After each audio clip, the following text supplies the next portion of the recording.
Rajajanaranjana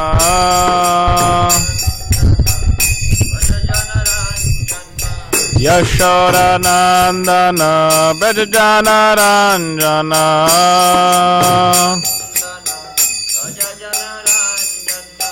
Yamunatira Vanachari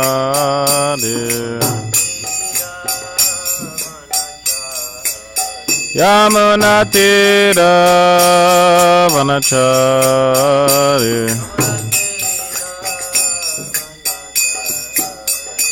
Jaya Radha Madhava Kunja Bihari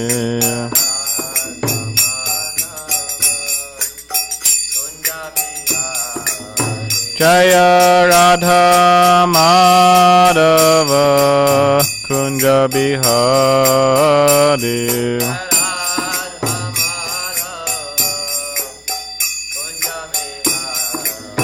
Jaya Radha Madhava Kunja Bihari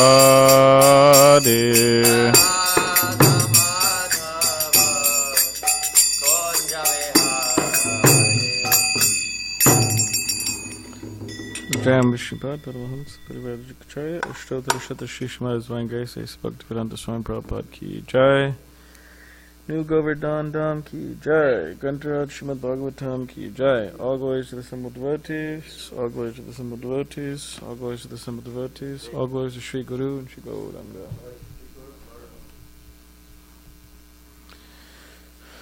Hare Krishna, Hare Krishna. Om Namah Bhagavate Vasudevaya.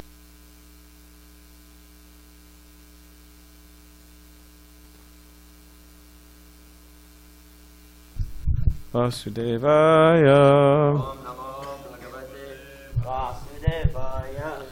Om Namah Bhagavate Vasudevaya.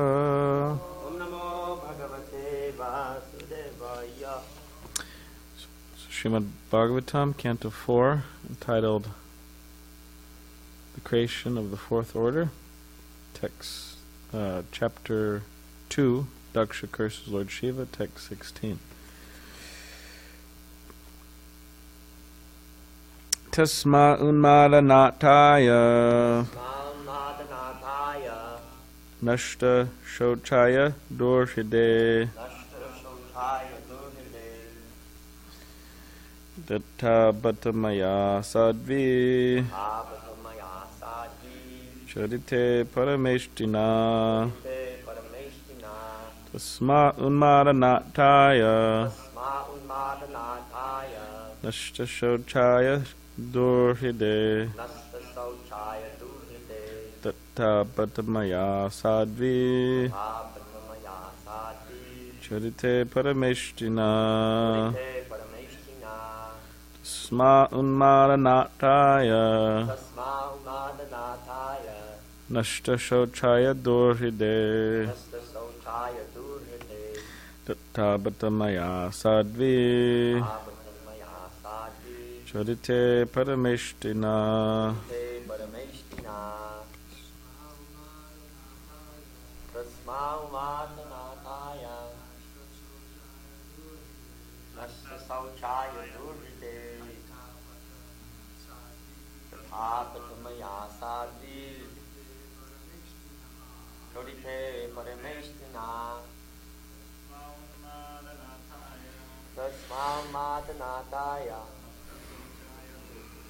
Nashta Sauchaya Durhide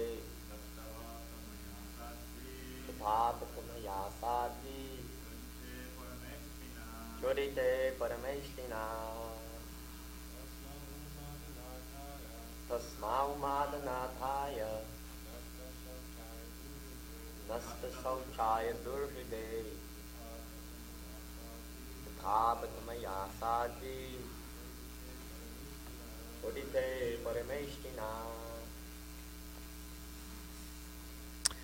Tasmai to him Unmadanataya to the Lord of Ghosts Nashta Shuchaya being devoid of all cleanliness Durhide, heart filled with nasty things. Heart filled with nasty things. Datta Datta was given. was given. Pata, Pata, alas. alas. Maya, Maya, by me. by me. Sadvi, Sadvi, sati. sati. Chodite, Chodite, being requested. being requested. Parameshtina, Parameshtina, by the Supreme Teacher, by the Supreme Teacher. Brahma. Brahma. Translation. On the request of Lord Brahma, I handed over my chaste daughter to him, although he is devoid of all cleanliness, and his heart is filled with nasty things.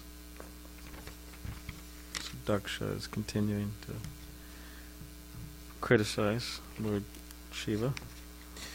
Purport. It is the duty of parents to hand over their daughters to suitable persons, just befitting their family tradition in cleanliness, gentle behavior, wealth, social position, etc. Daksha was repentant that on the request of Brahma, who was his father, he had handed over his daughter to a person who, according to his calculation, was nasty. He was so angry that he did not acknowledge that the request was from his father. Instead, he referred to Brahma as Parameshti, the supreme teacher in the universe. Because of his temperament of gross anger, he was not even prepared to accept Brahma as his father.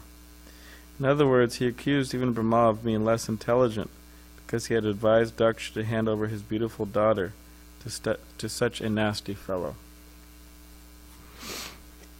In anger, one forgets everything, and thus Daksha, in anger, not only accused the great Lord Shiva, but criticized his own father, Lord Brahma, for his not very astute advice that Daksha hand over his daughter to Lord Shiva.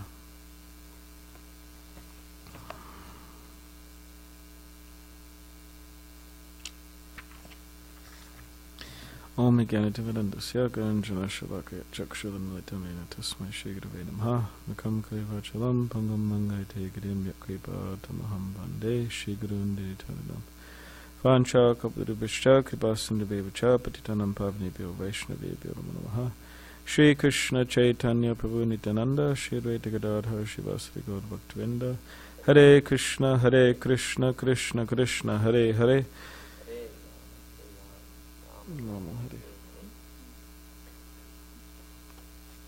So I'll read the translation again.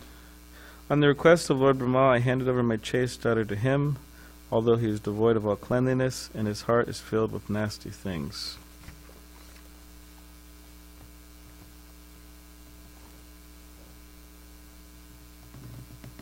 So, in the purport, Srila Prabhupada is mentioning, it is the duty of parents to hand over their daughters to suitable persons, just befitting their family tradition in cleanliness, gentle behavior, wealth, social position, etc. So all, practically speaking, all good we could say all good fathers, they want to see that their daughter is married to a suitable husband. And it's actually can create a lot of anxiety within their minds, especially nowadays, because a lot of the times daughters won't even take their father's advice on who to marry, who not to marry. It's kind of like their decision. And they may even marry somebody, some guy, without their father even knowing that, without their father even meeting that guy. Like there's one devotee, and he was really upset, and he's still upset, but his daughter is from the Midwest or something, and she met some guy, and they liked each other and they dated each other, and then they got married. But this devotee was upset because this guy married his daughter. This guy married the devotee's daughter, but he didn't even meet the daughter's father at all. He just married her. And in this devotee is saying, "Oh, what type of respectful person does that? Just marries somebody's daughter without even meeting the father? Like, who is this guy?" So he was really upset about it. And so yeah, this goes on nowadays. But whatever the case is, the father wants to see that the daughter's married to a suitable candidate. This devotee Vrindavan Das, who lives in Vrindavan, Mridanga player, he was planning to marry some girl before he got married to Sita, Guru Krishna's daughter. He was going to marry another girl. And but the father was really not into it, because he looked at Vrindavan as kind of like, okay, like he's just engaged in kirtan all day, and he's not really concerned about making money so much, and how is he going to support my daughter, and he has no education. Means he didn't go to college or anything like that. So I was thinking, I don't want my daughter marrying this Vrindavan Das. And the father actually became quite, you could say, I don't know how violent he became, but he actually became quite aggressive, with his daughter, that no, you're not marrying him. And he might have actually got physically abusive with the daughter. So anyways, it didn't work out. They didn't marry, obviously. He married Guru Krishna's daughter. But interesting enough is that this father of the daughter, as I heard, he became so kind of offensive and angry in this situation. And anyways, God knows what, Krishna and this, God knows what exactly happened. But shortly after that, he actually left his body. Died, the father. So, but Vrindavan, Prabhu, he married Sita, Guru Krishna's daughter. And, one devotee was telling me that he was surprised that Guru Krishna Nimai, allowed Vrindavan to marry the daughter. Because also, from their perspective too, again, where's his income? Where's his education? Like that. And I talked to, anyways, I didn't bring all this up to Guru Krishna. He brought it up to Hasagram and myself. But Guru Krishna said, "Oh yes, I let Vrindavan marry my daughter for 2 reasons." And he said, one is Vrindavan. I could see, he puts on his tilak very nicely. So I really appreciate that he put on his tilak very nicely. Means he's a very organized person or whatever. Just neat. And the other reason is that he was so dedicated to the kirtan. In other words, he was committed to Ayendra Prabhu's kirtan there in Vrindavan, the 24-hour kirtan. So he was showing that he can be committed, And Guru Krishna was wondering, because when Ayendra left, devotees were, a lot of them, they didn't know what to do, and some of them probably left the 24-hour kirtan. So Guru Krishna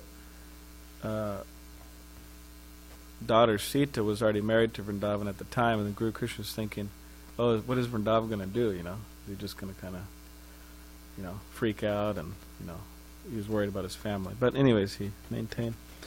So, so similarly, Daksha,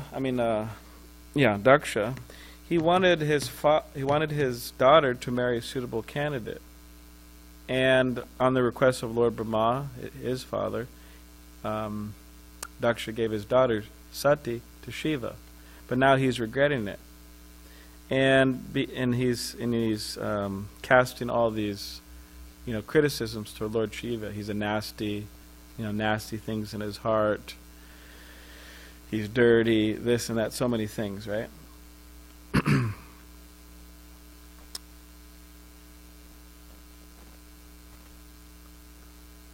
Noise, huh?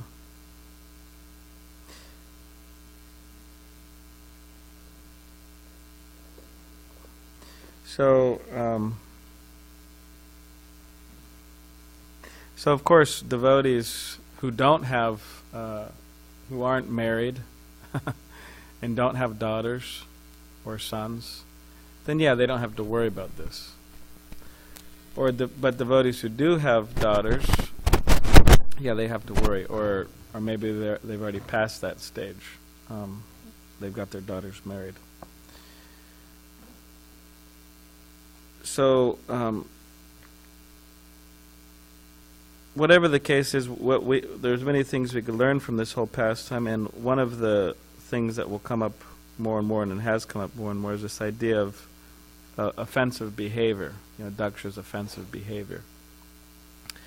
There's a saying that fools rush in where angels fear to tread. So fools rush into certain situations, fools rush into certain association of different type of people, fools rush into certain activities where angels fear to tread. In other words, angels, they don't want to go there, but fools, they want to go there.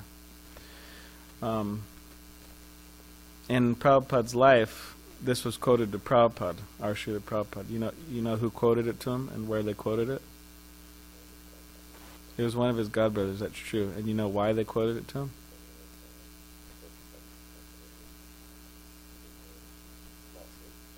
Yeah. Prabhupada was approaching Srila Bhaktisiddhanta Saraswati Thakur very eagerly and not very formally. Means he would go up to Bhaktisiddhanta Saraswati Thakur would walk back and forth in Mayapur in his the temple there. He'd be walking on the balcony chanting japa or whatever, and Prabhupada would go up to him and he would ask him questions, and then his godbrothers would criticize Prabhupada and say, "Oh, fools rush in where angels fear to tread," because they thought Prabhupada was being too informal with his guru. So, but yes, that's the point. Fools rush in where angels fear to tread. So Daksha, of course, he's not an absolute fool, but Daksha's rushing in to this situation of offensive behavior with Shiva, criticizing Lord Shiva. So we say this is foolish. Fools rush in where angels fear to tread. Now, again, he's not an absolute fool, but just like within practically everybody, there's a foolish side of them, and then there's an intelligent side. Or you could say there's a demonic side and a divine side. So that is something to think about within our lives, because we all ourselves, practically speaking, we have the different sides to us, right? We have the good side and the bad side. So the idea is we want to more and more act on the platform of a devotee, of the good side, of the divine side, and we want to act less and less, and ultimately not at all on the demonic side.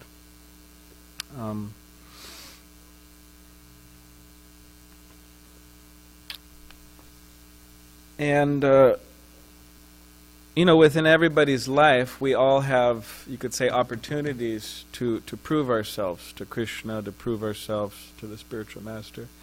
And we have opportunities to, you could say, either fail or succeed.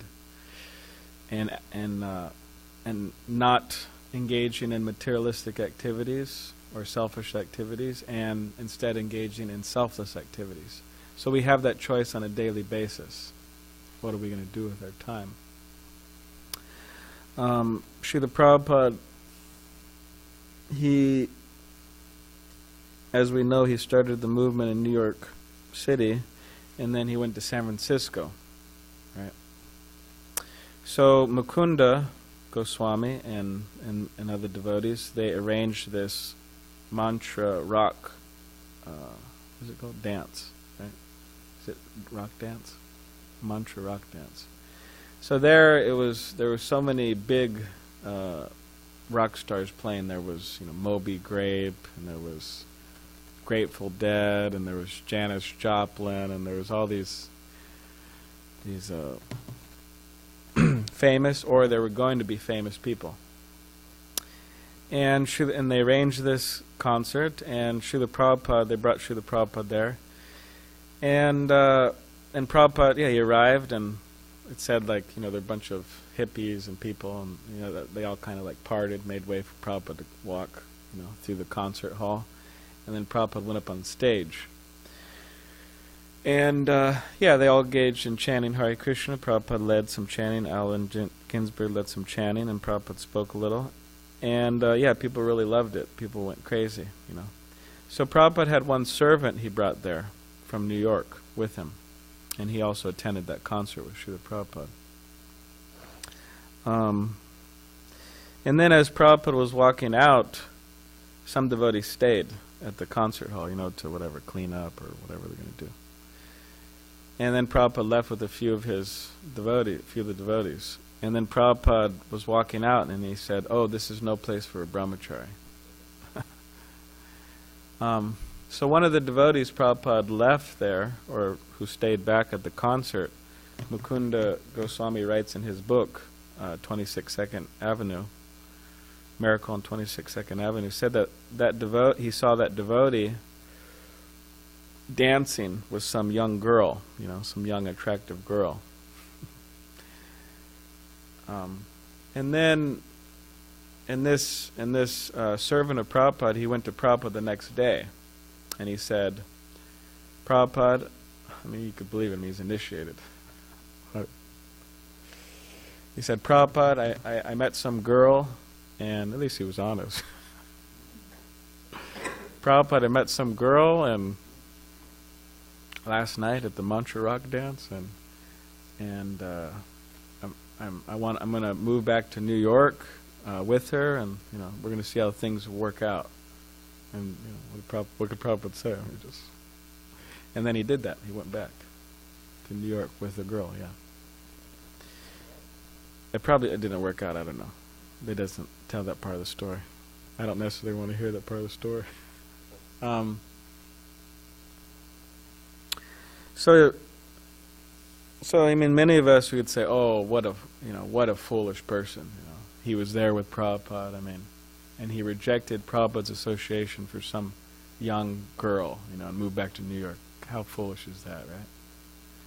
Many of us would naturally say that, and that's true. Actually, it is actually true. It's quite foolish, but also within our lives, certain situations come up, and we may reject the association of Krishna, the spiritual master, or similar things. So that's the test. Everybody's tested. Whether you're at the mantra rock dance, or whether you're here or there, or wherever you are, we're all tested like that. Do we want to give up our Krishna consciousness for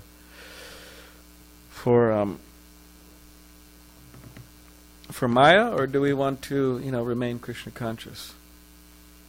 So therefore, devotees should try to, when we're in our saner moments, we should really try to develop our Krishna consciousness, because in our saner moments means, our intelligence is more or less in order, right?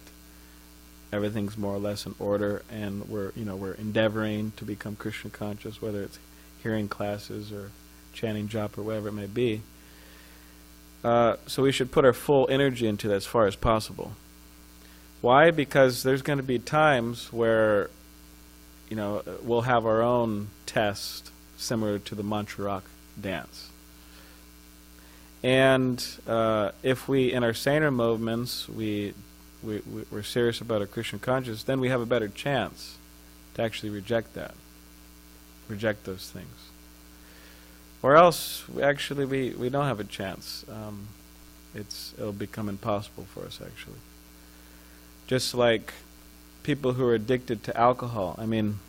You put them in the association of certain people in certain places, they're going to pick up a bottle and they're going to drink.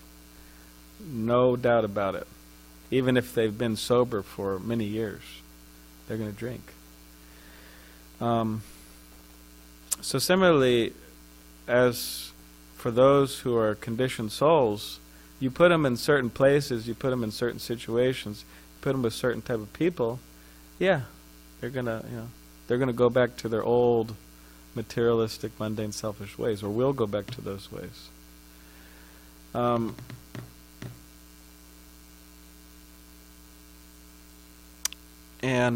is it?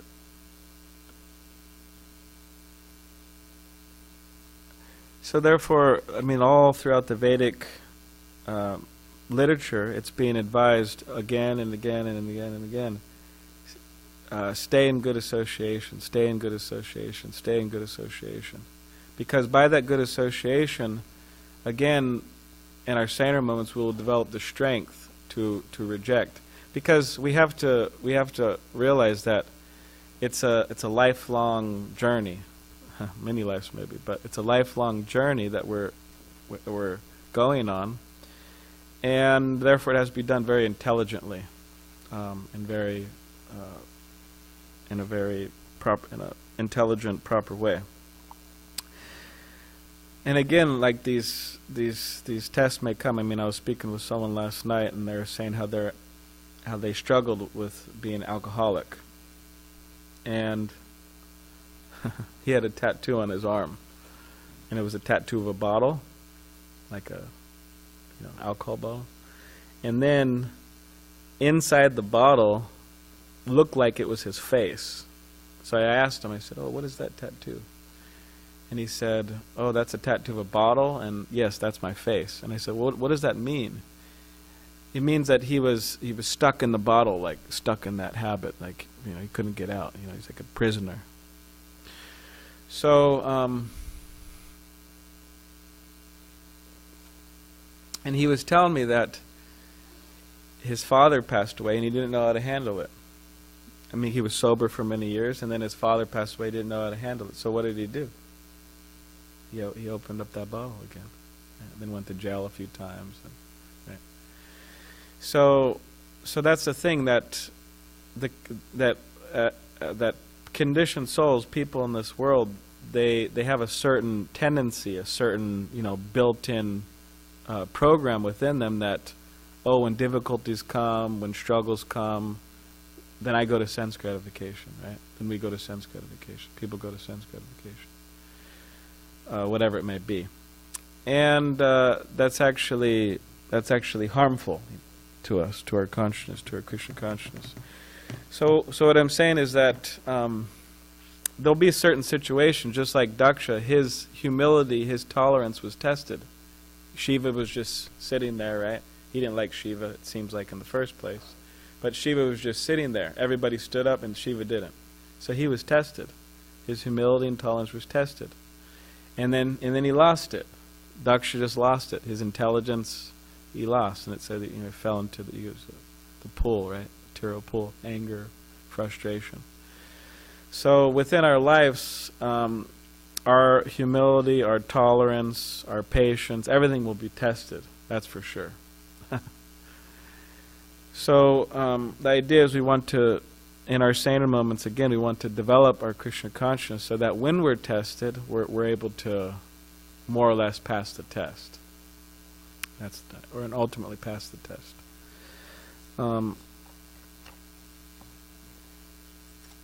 Or else, I mean, we can continue being a prisoner for many, many lifetimes. Not just this lifetime, but many lifetimes. So an intelligent person, they don't want to continue being a prisoner. Why? Because there's, practically speaking, there's no enjoyment in prison life. What's the enjoyment? If we think of an actual prison, like in this world, a prison, what's the enjoyment? Oh, well, I get a few more cigarettes, or I get to go out a few more minutes a day, right? Or I get to move to a better cell. So similarly, everybody's ideas, practically speaking, everybody's ideas of enjoyment in this world is just making their prison life better. Like, oh, I'll move to a better place in SanDiego, because there's different spots. You go to City Heights, and generally people think, okay, that's not the best place, but maybe better place is La Jolla, right? Materially, but it's just, you're bettering the prison life. So, of course, it is a challenge to get out, to have good behavior, right? To behave ourselves, it is a challenge. So this is what, but this is what we should do. We should try our best, by all means, to behave ourselves, to be Krishna conscious, and to not, lose our cool, not lose our head. Like Daksha. Daksha lost his head, and then he lost his head. So he lost his cool, he lost his head, means he lost his intelligence, and then later he actually lost his head. He got cut off, and he got a goat, right, head, which is not very you could say that's very embarrassing to get a goat head. You know. Through all your Vaishnava aparad, you get a goat head. Very embarrassing. So through all of our, activities, if we just get another material body, it's actually embarrassing for the soul, for the pure transcendental soul. Because, why is that? Because the soul doesn't require a physical body with so many problems. And as time goes on, everybody knows, even people who have half a brain, they know, that as time goes on, you develop a cyst in your knee that doesn't go away. And it may be cancerous, right? You may die soon. Or you develop pain, this, that, so many things, right? There's so many problems. We don't have to go into it. But, and as time goes on, there's actually no solving of the material problems. So it's actually embarrassment to the soul. So the idea is that we want to engage in activities and, not lose our head, not lose our intelligence, but we want to increase our intelligence. We want to fix our intelligence on Krishna. And we're able to do that if we take good association of devotees. So we should always try to remember that when we have an opportunity to associate with devotees, sometimes our minds may, run away from it. But we should actually train our minds that when the opportunity comes to serve, we take it. We don't think, oh man, why do I have to do this? Like Bhakti Vasudeva Swami, he came and, sometimes if sannyasis come, like Tirthamaraj told me, he said, yeah, I usually go to a place for like 3 days. And I said, oh yeah? And he said, yeah. And he was explaining why, because he said, at first, they're very excited to see you, and, Maharaj Ki Jai and all this type of stuff, and, But then after some time, they're like, okay, well, you could become a bit of a burden, someone's got to cook for you, somebody's got to, wash your clothes, because that's what, you accept as sannyasi. So he said, therefore, I just take off after 3 days. I don't want to be a burden, and devotees actually feel that sometimes, sannyasis. Bhakti Vasudeva Swami was telling me that. He said when he came here to SanDiego, he stayed about a week. And some of the brahmacharis were cooking for him, Which is quite interesting, because it's interesting that he said this, because his diet was super simple. And still brahmacharis were having a hard time, But his diet was simple in the sense, why? No salt, no sugar. Like zero. Like he didn't have any salt or any sugar in his. So you couldn't over salt the dal, you couldn't under salt the dal. It's just, and he had a simple chants. It was like ghee and some cumin seeds in the dal. That's it. And then vegetables, like steamed vegetables. It was like really easy. And I made him dal one time, and he said, "Oh, it was really good dal." I was like, "Okay." You have really good dal here.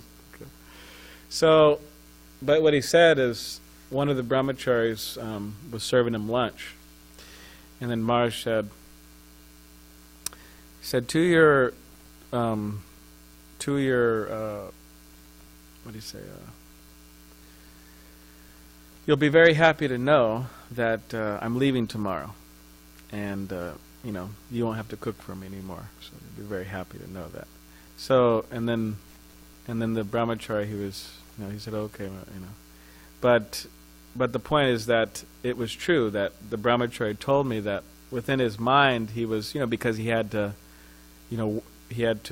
do his service here at the temple, but then he had to cook for Maharaj, so it was a little bit of a inconvenience for him, and he had to serve him as, messing with his japa time or his reading time or his sleeping time or whatever. So he was a little surprised when Bhakti Vasudeva Swami said that, because he wasn't trying to make that known to Maharaj that he was getting a little frustrated, but it was known.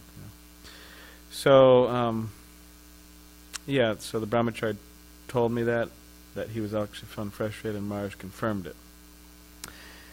So that's the thing, unless someone has some disciples, the loving disciples, they're ready to help, but otherwise sometimes. But the point is, we shouldn't be like that. That's actually not good. That we should be very eager, very enthusiastic to serve, or else people feel like, God, like what, it's, do these people hate me, or or what's the problem here? You know what I mean? It's actually very displeasing. You almost feel like you rather just do it yourself. It's kind of like, man, I'd rather just cook some myself.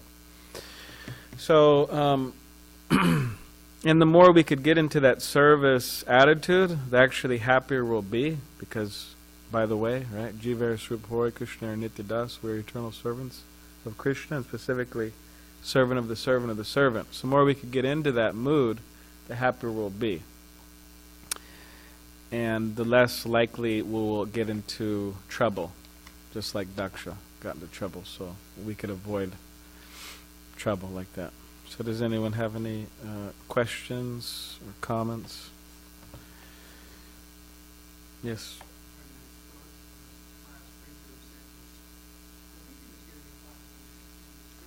Oh yeah.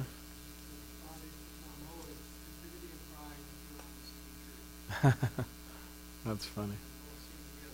Yeah, that's true. Yeah, that's true. That's absolutely true. Yes. Yes, that is absolutely true. They're always combined. Because pride means, pride means many things, but pride means that, one of the things it means is that there is somebody who is more intelligent than us. There is somebody that is more wise than us. There is someone that knows more than us in general and is able to guide us. And they actually want to. But pride means that even though there's someone like that, that one is we don't ask for advice. That's stupid, with all due respect. And two is that even we may not, that's the first mistake. That's the first stupid mistake. We don't ask for advice. That's absolutely stupid. And the second mistake is that the devotee may be so merciful that even if we don't ask for advice, because we're so proud, still they give advice. And the second mistake is that even though they give advice, we don't take it. We think, oh, he's just being uptight, he's just being this, he's just being that, and maybe on a gross or subtle platform we think, oh, well, he doesn't know what he's talking about. I know what I'm doing here. There was one devotee, one brahmachari, he's a nice devotee, but whatever, there's some pride there, like within most people. But Tirtha Maharaj, this devotee wanted to get married. And, fine, whatever, get married, whatever, no problem. If somebody absolutely needs to, okay, fine. So it wasn't like, Tirtha Maharaj was saying, oh, like forget about it and ditch it and don't get married. But he was just saying, okay, just don't get married to her. Why? Because I know her. And she's mentally not stable. She's unstable. So please, Prabhuji, like, don't do it. There's so many other people, just don't go with her. So this devotee, and he just went with her. And it's true, she created a lot of problems for him. They got married, and she created a lot of problems and a lot of drama, and she criticized him all over the internet and all types of stuff like that, saying how much of a rascal he was, but she was actually mentally unstable. So that pride influenced him to make a stupid decision. So that's important that we somehow or other try to check that pride so that we could ask for advice, or even if we don't ask for advice, we could at least take it when it's given, or at least consider it. So, but of course, there's different ways to learn. People also have to learn the hard way sometimes, that they just have to get beat up and this and that, and then okay. So, and then they come crying, back to the devotee, then asking for advice. What do I do? Like there's another brahmachari, and he, Tirtha Maharaj said he shouldn't marry this other woman too. She's some new bhaktin, So then this brahmachari went off with her, and he married, or he's about to marry her. And then this bhaktin, she got a call from her ex-boyfriend, who was, making good money and, successful. And here's this brahmachari, what is he's still in the temple, put on white and everything, but the guy, what is he going to do for a job? And she was obviously attracted to. And there he proposed to her, and there was rings and all this stuff. And then yeah, she got the call, and she was gone. Back to L.A. And he was left in the dust of Braj. Left in the dust of New Govardhan. But he was actually crying. He went crying to Tirtha Maharaj. And Maharaj said, he comforted him and said, "Oh, sorry," and this and that. But he advised him not to do it in the first place. So, of course, those are just two examples, and whatever reason they had to do with marriage. But there's so many decisions in life, not just that. There's so many decisions of life that require us to, see what others think and so on. And then we can make nice decisions and be happy. So, does anyone have any other questions or comments? No? All right. Grantrad Srimad Bhagavatam ki jai, Srila Prabhupada ki jai.